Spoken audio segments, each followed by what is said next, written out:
I want to talk to you about something now. You're going to think I'm making this up, but I want to talk to you about radioactive isotopes. Radioactive isotopes, these are atoms with an unstable nucleus, and they emit ionizing radiation. I'm going to talk to you about the products that are brought to us by the nuclear power industry. So they're released in small amounts as a matter of course, legally, but when you have accidents, they're released in large amounts into the environment and they enter the food chain. And so think 3 Mile Island, Hanford, Chernobyl, Fukushima. Ionizing radiation is the radiation that the radiologist goes behind the wall to minimize exposure to. It's the radiation that they put a lead apron over you at the dental office and around your neck, a lead collar, to minimize your exposure to. It's an indisputable human carcinogen, and there has never been any established dose at which there is no risk to be exposed to for developing cancer. Every exposure places you at risk. So when Chernobyl blew, we had milk in a few days. We had radiation in our milk in a few days. But the problem was there were no signs in the market. Above the dairy case, it didn't say, by the way, you may not want to drink this right now because it's full of strontium-90.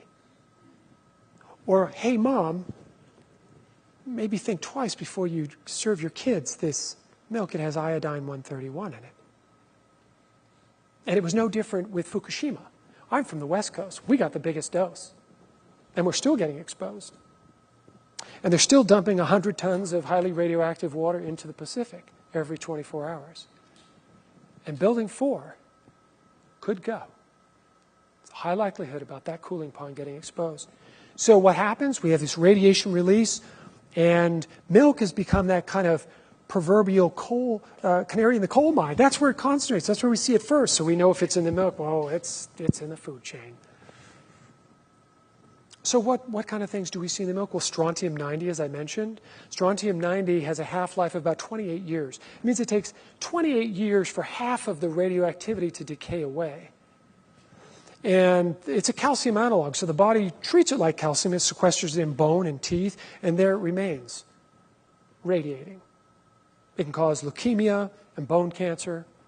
Then there's cesium-137, has a half-life of 30 years, likes to concentrate in muscle.